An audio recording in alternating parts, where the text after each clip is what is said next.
4 लाख रुपए भाई यहाँ पे एवरेज सैलरी लोगों की। यहाँ पे कुछ अराउंड 30% लोग जितने भी लग्जमबर्ग में रहते हैं सारे मिलियनेयर्स हैं यहाँ पे। भाई ऐसे मशीन में भाई मशीन से भाई तो साफ सफाई है वो कर रहे हैं यहाँ पे यार। ये कुछ अमीर कंट्रियों की यार कुछ बातें अलग होती है, क्या बताओ आप लोग। देखने में इतनी बढ़िया लग रही है। BMW I think K1600 GT बता रही है। एंड ये बाइक देखो यार, क्या बाइक है भाई साहब। यहाँ पे जो पब्लिक ट्रांसपोर्टेशन है लग्जमबर्ग में, ताकि या तो बस हो जाए, ट्रैम हो जाए, ट्रेन हो जाए, सारा कुछ भाई यहाँ पे फ्री ऑफ कॉस्ट है। एंड आप मानोगे नहीं, ये दुनिया का मोस्ट रिचेस्ट कंट्रीज में आती है।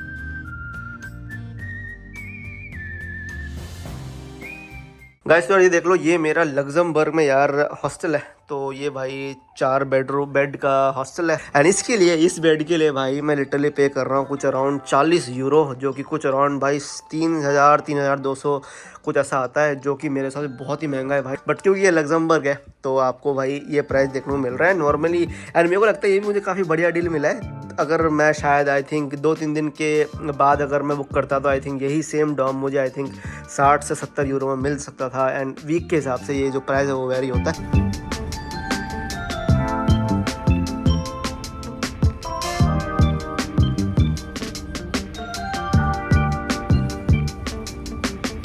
वेलकम टू माय चैनल एवन, माय नेम विष्णु और आप लोग देख रहे हो मेरा चैनल वॉन्डरिंग मैनिएक। स्वागत है आप लोगों का मेरे अगले वीडियो में फ्रॉम लग्जमबर्ग यूरोप। तो अगर आप लोगों ने मेरी लास्ट वीडियो देखी होगी तो आपको पता होगा कि यार मेरे साथ यहाँ पे यूरोप में यार काफ़ी बड़ा हादसा हो गया है। And that is the reason मैं डायरेक्टली आप लोगों को यूक्रेन से भाई लग्जमबर्ग लेके आया हूँ। मेरा जो गोप्रो है वो गुम हो गया था, जिसकी स्टोरी मैंने अगर आपको लास्ट वीडियो में बताई है। गोप्रो जो है जहाँ पे मैंने सारी वीडियोस रिकॉर्ड करी थी, कुछ अराउंड लास्ट के 10 से 15 दिन की फुटेज। क्या कर सकते हैं, ट्रैवल कर रहे हैं, लाइफ है एंड कभी कभार ये सारी चीज़ें होती हैं। एंड क्या कर सकते हैं हम अपने हिसाब से यही कर सकते हैं कि हम मूव ऑन करें, जो हुआ है उसको भूल जाएं और आगे ज़िंदगी जो है उसको जिए। तो यहाँ पे मैं आया था गाइस लग्जमबर्ग में जर्मनी से। एंड जर्मनी से ट्रेन लेके मैं यहाँ पे लग्जमबर्ग आया था। बहुत ही छोटी कंट्री है, हमारा जो इंडिया का गोवा स्टेट है उससे भी छोटा ये कंट्री है। एंड आप मानोगे नहीं, ये दुनिया का मोस्ट रिचेस्ट कंट्रीज में आती है। अगर आप गूगल में सर्च करोगे वर्ल्ड रिचेस्ट कंट्री तो आपको लग्जमबर्ग का नाम आएगा। एंड ये क्यों इस लग्जमबर्ग को दुनिया का सबसे अमीर देश माना जाता है, वो मैं आप लोगों को आज बताऊंगा लग्जमबर्ग शहर में। एंड अगर आप लोग यहाँ पे लग्जमबर्ग की जो ट्रैम है देख सकते हो आप लोग, काफ़ी मतलब कलरफुल सी और क्या बोलते हैं फ्यूचरिस्टिक सी मतलब ट्रेन। एंड और एक इंटरेस्टिंग चीज़ यहाँ के बारे में, एंड यहाँ पे लग्जमबर्ग में सब कुछ इंटरेस्टिंग है सही बताऊँ तो। यहाँ पे जो पब्लिक ट्रांसपोर्टेशन है लग्जमबर्ग में, ताकि या तो बस हो जाए, ट्रैम हो जाए, ट्रेन हो जाए, सारा कुछ भाई यहाँ पे फ्री ऑफ कॉस्ट है। तो आप ये पूरे लग्जमबर्ग में भाई फ्री में ट्रैवल कर सकते हो जब तक आप लग्जमबर्ग कंट्री को छोड़ के ना जाओ। तो ये है यहाँ पे रेलवे स्टेशन, जहाँ पे अगर आप लग्जमबर्ग आ रहे हो या तो आप जर्मनी से आओगे या तो बेल्जियम से आओगे या तो फिर फ्रांस से आओगे, क्योंकि ये कंट्री बहुत छोटी है। तो नॉर्मली यार यही से आसपास से कंट्री से ही लोग आते हैं। तो अगर आप लोग आओगे सबसे पहले आप ये वाले स्टेशन के पास आओगे, ये जो लग्जमबर्ग का ट्रेन स्टेशन है, ये वाला मेन स्टेशन। एंड यहाँ से फिर आप लोग जो जहाँ पर भी सिटी में जानी है आपको, वहाँ पर आप लोग ट्रैम पकड़ के जा सकते हो। अगर आपको बता दूँ लग्जमबर्ग में यार कुछ अराउंड आई थिंक लग्जमबर्ग पूरे यूरोप का one of the most diverse countries में से आती है, क्योंकि यहाँ पे भाई कुछ अराउंड 170 देशों में से लोग यहाँ पे आपको मिलेंगे। यहाँ पे भाई एवरेज सैलरी लोगों की $4500 की है, जो कि आपको बताऊँ कितना होता है भाई, कुछ अराउंड 4 लाख रुपए। हाँ जी 4 लाख रुपए भाई यहाँ पे एवरेज सैलरी लोगों की, जो कि यार कुछ बहुत ही ज़्यादा है मेरे हिसाब से। तो यहाँ से अभी हम लोग भाई ट्रैम पकड़ के चलते हैं सेंटर की तरफ। आपको दिखाता हूँ लग्जमबर्ग शहर। एंड यहाँ पे मैं ट्रैम ले रहा हूँ, आपको देख सकते हो स्टेशन में हर जगह भाई यहाँ पे लोग खड़े हैं। आपको कहीं पर भी यहाँ पर टिकट का बॉक्स देखने को नहीं मिलेगा, क्योंकि जो ट्रैम है भाई वो फ्री है, किसी को कोई पैसा देने की ज़रूरत नहीं पड़ती। आप बस ले लो, ट्रैम ले लो, सब कुछ भाई यहाँ पे फ्री ऑफ कॉस्ट है। एंड आपको एक पैसा देने की ज़रूरत नहीं है, जो कि आई थिंक मैंने कोई कंट्री में नहीं देखा। जो कि Luxembourg I think one of the very few countries, मुझे एक्जैक्टली पता नहीं और कोई कंट्री है कि नहीं, बट आई एम श्योर ये बहुत ही कम कंट्रीज है दुनिया में जो पब्लिक ट्रांसपोर्टेशन जो है पूरी फ्री ऑफ कॉस्ट रखती है। ये आ गई भाई हमारी लग्जमबर्ग की ट्रैम, देखते हैं भाई कैसा होता है भाई। एंड यहाँ पे भाई अगेन ट्रैम से ना बटन वाला सिस्टम होता है, आपको बटन दबाओगे तो गेट खुलेगा, अगर बटन नहीं दबाओगे तो भाई गेट खुलेगा ही नहीं भाई। कितने बार ऐसा हुआ है कि भाई मैं भाई अंदर ही रह गया हूँ, क्योंकि भाई गेट खुलता ही नहीं है इनका बटन नहीं दबाने पे।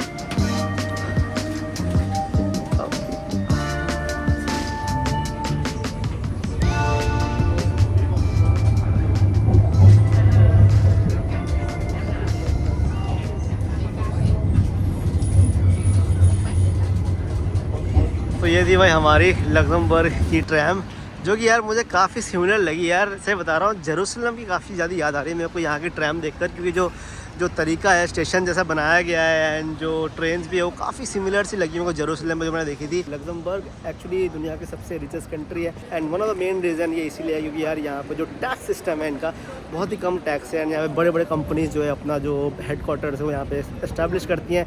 एंड अनदर रीज़न इज़ यहाँ का बैंकिंग एंड फाइनेंशियल सिस्टम है। बैंकिंग भी बहुत बड़ा यहाँ का मार्केट है एंड दुनिया भर के बैंक आपको देखने को मिल जाएंगे।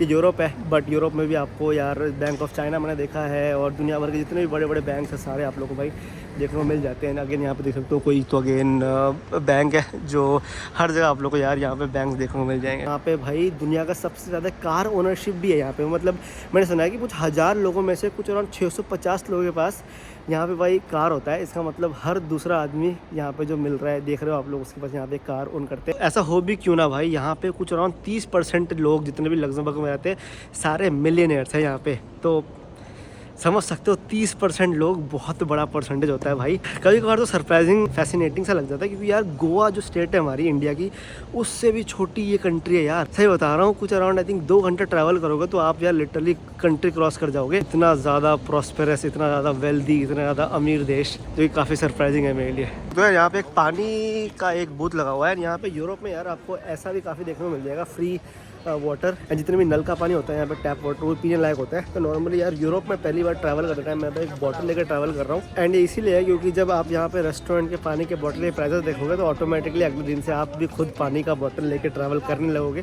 कुछ आई थिंक 2-3 यूरो का भाई एक बॉटल का पानी का ले लेते हैं यहाँ पे, जो कि यार कुछ अराउंड 300 रुपये आता है।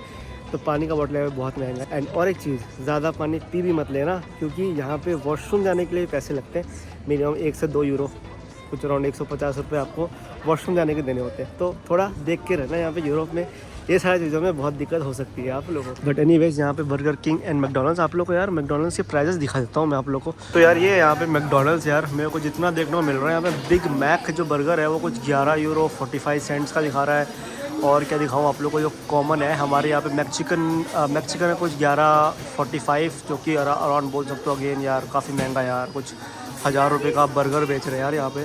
आई थिंक 11 यूरो के नीचे कुछ नहीं है यहाँ पे यार, 11 यूरो मिनिमम है यहाँ पे। और कॉफ़ी के लिए मैंने पे करा भाई 365, ठीक है ना भाई। ये छोटा कॉफ़ी है, ये कैपेचिनो है ये। और नॉर्मली जो मैक कैफ़े होता है जो मैकडोनल्ड्स का होता है यहाँ पे कॉफ़ी सबसे सस्ती होती है नॉर्मल, ठीक है ना भाई। इसका कुछ 365 लेगा जो कि कुछ अराउंड बोल सकते हो यार कुछ अराउंड 300 रुपये यार एक कॉफ़ी, वो भी मिनिमम प्राइस बोल सकते हो। तो यार देख सकते हो ये प्राइस है यहाँ पे लग्जमबर्ग के यार। जब यहाँ पे ट्रैवल करोगे गाइस, लग्जमबर्ग एक्चुअली काफ़ी छोटा सा शहर है जैसे मैंने बताया आप लोगों को। And most of the places आप वॉक करके ट्रैवल कर सकते हो। और लग्जमबर्ग का कैपिटल भी लग्जमबर्ग ही है एंड जहाँ पर भी आपको ट्रैवल करना है हर जगह आप वॉक कर सकते हो। एंड जब आप ट्रैवल करोगे वॉक करोगे सारी चीज़ें आपको काफ़ी ड्रीमी देखने को मिलेगी, जो कि मुझे भी पर्सनली काफ़ी बढ़िया लग रही है इस प्लेस के बारे में। एंड अगेन आप लोग यहाँ पर देख सकते हो चलो रेस्टोरेंट के बाहर भाई चेयर वगैरह लगाया हुआ है एंड जिनको भाई बाहर मतलब डाइनिंग करनी है, बाहर डाइनिंग कर रहे हैं वो लोग, जिनको अंदर बैठ के खाना है वो भाई अंदर बैठ के खा रहे हैं। तो अभी आ गए भाई हम लोग यहाँ पे लग्जमबर्ग का जो ओल्ड टाउन है, ओल्ड टाउन की तरफ। यहाँ पे काफ़ी सुंदर सा यार आपको चर्च देखने को मिल रहा है और काफ़ी फेरी टेल वाली वाइब आपको देखने को मिलेगी यहाँ पे यार। एंड ये आपको बता दूँ, ये जो आप लोग व्यू देख रहे हो ये यूरोप का one of the most beautiful balcony बोलते हैं इसको। देख लो भाई, यूरोप का सबसे सुंदर बालकनी है ये जो यहाँ पे आप लोग देख रहे हो पीछे। एंड ये सारा भाई यहाँ पे पूरा माहौल है एंड ये सही में काफ़ी सुंदर है यार, काफ़ी ज़्यादा ड्रीमी वाइब है यहाँ पे। भाई ऐसे मशीन से भाई तो साफ़ सफाई है वो कर रहे हैं यहाँ पे यार लग्जमबर्ग में। ये कुछ अमीर कंट्रियों की यार कुछ बात ही अलग होती है, क्या बताओ आप लोगों में। ये देख सकते हो भाई यहाँ पे थोड़े बहुत बैकपैकर्स मिल गए मेरे को देखने को। तो ये भी आपको काफ़ी देखने को मिलेगा लग्जमबर्ग में, क्योंकि काफ़ी छोटी सी कंट्री है ये। तो बहुत सारे लोग जो जर्मनी फ्रांस से आते हैं वो बस यहाँ पे थोड़ा टाइम स्पेंड करके बस थोड़ा मतलब 1-2 घंटा वॉक करके जितना भी है सब कुछ घूम कर फिर यहाँ से फिर निकल जाते हैं वो लोग। तो यहाँ पे स्टे का पैसा बचा लेते हैं, फिर उस हिसाब से फिर घूमना भी हो जाता है और फिर आगे का भी ट्रैवल हो जाता है। तो ये भी काफ़ी सारे लोग करते हैं। अगर आप लोग आ रहे हो तो आप भी वैसे कर सकते हो। आई थिंक मैक्सिमम 4 से 5 घंटा का बढ़िया घूमोगे तो आपका पूरा ये कंट्री हो जाएगा एक्सप्लोर करना। भाई मेरे को बाइक का इतना शौक नहीं है, पर यहाँ पे आप लोग थोड़ी बहुत बाइक मेरे को देखने को मिल गई भाई। ये आई थिंक देख लो कोई सी बाइक, कौन सी बाइक है, कुछ स्ट्रीट ट्रिपल लिखी है। अगर आप लोग पता हो तो बता देना भाई। ये हायाबुसा है, ये सुजुकी की बूसा भाई देख सकते हो आप लोग। ये बाइक है यहाँ पे, ये अगेन BMW की बाइक है। अगेन देख सकते हो आप लोग ये सारी बाइकें खड़ी थी, तो मैं समझा के दिखा देता हूँ आप लोगों को। ये भाई लग्जमबर्ग, ये चलो ठीक है। ये वाली बाइक देखते हैं कौन सी है, ये स्ट्रॉम। हाँ जी स्ट्रॉम को बता रहे हैं, ये भी कुछ बहुत ही बड़ी बाइक लग रही है ये। एंड ये वाली बाइक देखो, ये वो सबसे खतरनाक बाइक लगी BMW। मुझे आइडिया नहीं है बाइक के बारे में कुछ भी, बट देखने में इतनी बढ़िया लग रही है। BMW I think K1600 GT बता रही है ये। एंड ये बाइक देखो यार क्या बाइक है भाई साहब। तो तो ये भाई लग्जमबर्ग एकदम हर जगह आप लोगों को सुपर बाइक सुपर कार देखने को मिल जाती है। जो क्वालिटी ऑफ लाइफ बोलते हैं लोग, जो लिविंग कंडीशंस है, जो माहौल है, एंड यही सारी चीज़ें जो इस कंट्री को यार दुनिया का सबसे रिचेस्ट कंट्री बनाती है। भाई ये काफ़ी इंटरेस्टिंग सा एक भाई यहाँ पे बोर्ड लगा हुआ है, ये मैंने इसके पहले कहीं नहीं देखा यार। यहाँ पे कुछ तो मिनिस्ट्री का, यहाँ पे कुछ साइकिलिंग का कुछ लगा हुआ है बोर्ड, जहाँ पे लिखा हुआ है कि अभी टाइम क्या हो रहा है एंड अभी फ़िलहाल आज कितने साइकिल इस रोड से गुजरे हैं एंड पूरे साल भर में कितने साइकिल यहाँ पे गुजरे हैं। तो ये काफ़ी इंटरेस्टिंग सा स्टैट देखने को मिल रहा है, जहाँ से आपको पता चल जाता है कितने लोग साइकिल यूज़ कर रहे हैं, कितने लोग साइकिल से यहाँ पे ट्रैवल कर रहे हैं। ऐसे बता दूँ लग्जमबर्ग और जितने भी यहाँ पे आस पड़ोस की कंट्री है, नेदरलैंड्स हो गया, यहाँ पे साइकिल का बहुत कल्चर।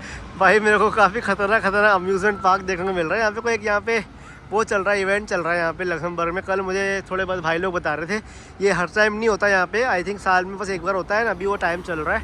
एंड यहाँ पे आप लोग देख सकते हो भाई काफ़ी जा रहे हैं भाई, काफ़ी ज़्यादा यहाँ पर जो एडवेंचरस क्या बोलते हैं एक्टिविटीज़ भाई, जो थीम पार्क टाइप चीज़ें होती हैं वो यहाँ पे भाई देखने को मिल रही है आपको। भाई मेरे से तो नहीं हो पाएगा भाई, चाइना में बहुत ट्राई कर लिया मैंने ये सब, और भाई मेरे से तो नहीं हो पाएगा भाई ये सब। यहाँ पर अलग चीज़ें आप लोग देख सकते हो, यहाँ बेच रहे हैं आइसक्रीम वगैरह, सॉफ्टी वगैरह ये सब। एंड यहाँ पर थोड़ा बहुत जो गेम्स है जो आप लोगों को हर भाई ऐसे इवेंटों में देखने को मिल जाती है, थोड़े बहुत अगेन गेम्स वगैरह देख सकते हो आप लोग। तो ये भाई लग्जमबर्ग का एग्जीबिशन काइंड ऑफ चीज़ है। यहाँ पे गेम है, देखो कोई भाई लोग खेल रहे हैं यहाँ पे। आई थिंक सारे टूरिस्ट यही है अभी लग्जमबर्ग के जितने भी है। मेरे को ऐसा दूसरी जगह पर तो कोई टूरिस्ट देखने को मिला है तो भाई कोई तो खतरनाक सी राइड भाई यहाँ पे, मुझे पता नहीं ये, आई थिंक ये फ्री नहीं है, आई थिंक ये पेड है। आई थिंक 6 यूरो लग रहे हैं यहाँ पे, और हर एक्टिविटी का शायद कोई टिकट होगा यहाँ पे। भाई साहब मॉल है भाई, मॉल है यहाँ पे।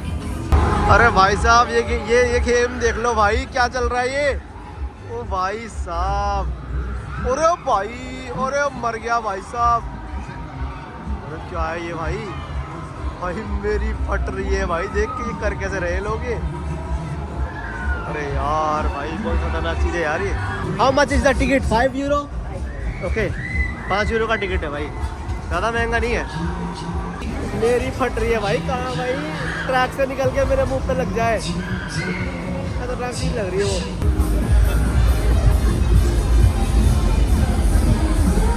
एंड यहाँ पे और एक, यहाँ पे भाई और एक झूला है ऐसा ही कुछ भाई, खतरनाक सा शेक लिखा है यहाँ पे, शेक। यार यहाँ पे ये बंदे को देखो यार, जो बंदा बात कर रहा है, ये बंदे के कपड़े देखो, ये बंदे के जितने भी मतलब जो भी जैसे कपड़े पहने हुए हैं, इसको आप देख के सोच नहीं सकते कि यार यहाँ पे भिखारी मतलब भीख मांग रहा है, ठीक है। मतलब इन शॉर्ट मेरे को भी इसने पूछा था कि यार कुछ खाना खाने के लिए दे दो ऐसे करके, ठीक है। तो यहाँ पे यूरोप में एक चीज़ मैं गौर कर रहा हूँ, जर्मनी में मैंने देखा था यहाँ पे कि यार यहाँ पे एक्चुअली ना ये सारे लोग जितने भी हैं जो होमलेस पीपल बोलते हैं इनको, यार इनको सरकार पैसे देती है। एंड यूरोप में ऐसा है कि अगर आप जॉबलेस भी हो, एक्चुअली जॉब लग्जमबर्ग का मुझे पता नहीं, बट आई थिंक जितना मैंने सुना है लग्जमबर्ग में तो आप जॉबलेस हो ही नहीं सकते। बट ये सारे लोग ऑफ कोर्स वैसे कैटेगरी में आते हैं जहाँ पे उनको पैसे मिलते हैं, बट तभी भी ये काम करते हैं जिससे कि मतलब उनको एक्स्ट्रा इनकम हो जाए काइंड ऑफ चीज़। यहाँ पे बंदा यार पैसे मांग रहा था, मेरे से कह रहा था कि यार कुछ खाने के लिए खिला दो। इतना बढ़िया कपड़ा पहन के रखा है, इतने बढ़िया ड्रेस में है, आप देख के बोल नहीं पाओगे यार ये भीख मांगने वाला भी हो सकता है। ये भाई लग्जमबर्ग के भिखारी भी अमीर लगते हैं यहाँ पे हैं, क्या बताएं आप लोगों को। तो यहाँ पे एक एलिवेटर है एंड एलिवेटर से भाई आप लोगों को लिटरली पूरा जितना सिटी का व्यू है अगेन देखने को मिल जाता है। एंड यहाँ से ऊपर से भाई हम लोग नीचे जा रहे हैं अभी, ये भाई सारा व्यू है भाई।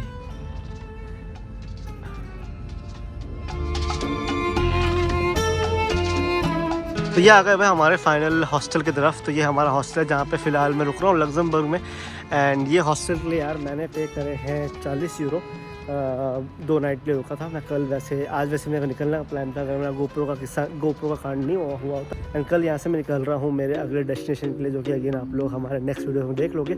एंड इस बारी भाई सबसे पहले मैं हॉस्टल जाके ये फाइल्स कॉपी करूँगा, क्योंकि अभी मैं अफोर्ड नहीं कर सकता कि यार मैं सारे फाइल्स लूज़ कर जाऊँ। तो ये वाला वीडियो मैं ख़त्म करता हूँ। अगर आपको ये वाला वीडियो पसंद है इसको लाइक करना, कमेंट करना अपना व्यूज़ कि आपको ये वाला वीडियो कैसा लगा, एंड ज़रूर शेयर करना अपने फ्रेंड्स एंड फैमिली के साथ। अंटिल देन खुश रहिए, अपने आसपास के लोगों को खुश करिए, and I will meet next video.